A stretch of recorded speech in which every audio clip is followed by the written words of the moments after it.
what was your initial interest in becoming a marketer? What led you? What was your journey?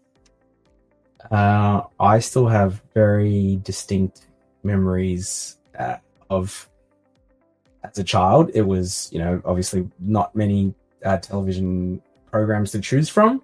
I still remember not having a TV remote. I remember I was the remote. My dad would just kick me and say, go change the channel. In my house, my brother was in charge of the television. He was older than me.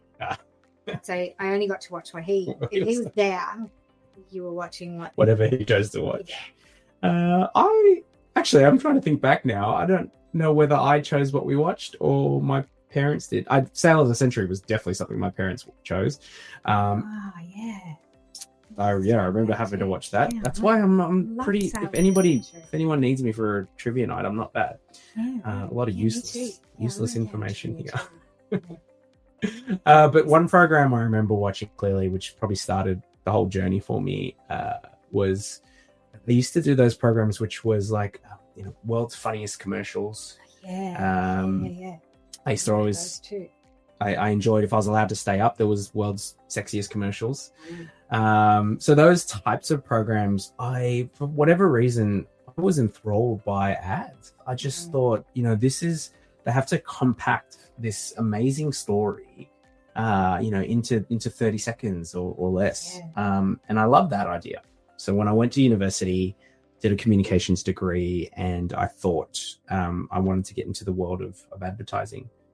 I think, unfortunately, I had a view that it was kind of what university for me was before Mad Men came out, but that was pretty much the view that I had. I thought that's what I was going to get into. I think by the time I was, sort of getting to the workforce, that had moved on. Oh, that came from Bewitched. Remember, did you ever watch Bewitched? Yes. Because that was his job. Yes. He was like the man job. Yep. And they were always presenting some idea. I used to love that too. So that's what I used to come wanted. In, notes and make it all actually happen. Bring the story to life. Yeah, funny. I forgot about that.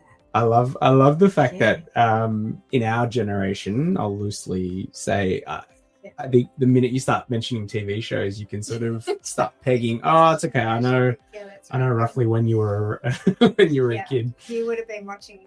I think I was watching records of Bewitched, to be honest. But you definitely watched. But I've always loved commercials too, and particularly when you travel, I'm always really interested. I just want to watch the ads. Like, I'll switch through the channels and just watch the ads because they kind of tell you like where to go to buy your groceries and what types of, if you're in a foreign country, like, I don't know, like, what version of peanut butter is the best one. And so I do, like, definitely, I'll sit in a hotel room and I'll just watch ads just to see what kind of just like teaches you the culture, right? It does. It tells you the culture. It tells you what people are doing and where people are going and what are the things. I mean, you hope that's because it's generally advertising is positive. Interesting. So I think ads are great because it's such a challenge. Like, how do you put an entire story into 30 seconds, or at least how do you get one message across and force yourself to get it across in that short amount of time?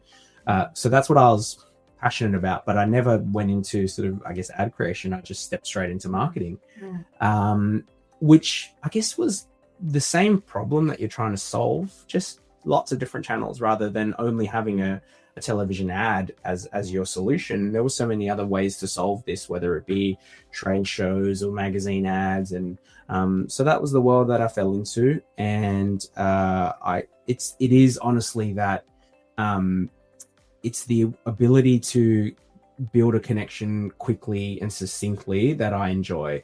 And that has not changed from the early 2000s when I started till now. That hasn't changed. I guess just the platforms in which you do it have changed.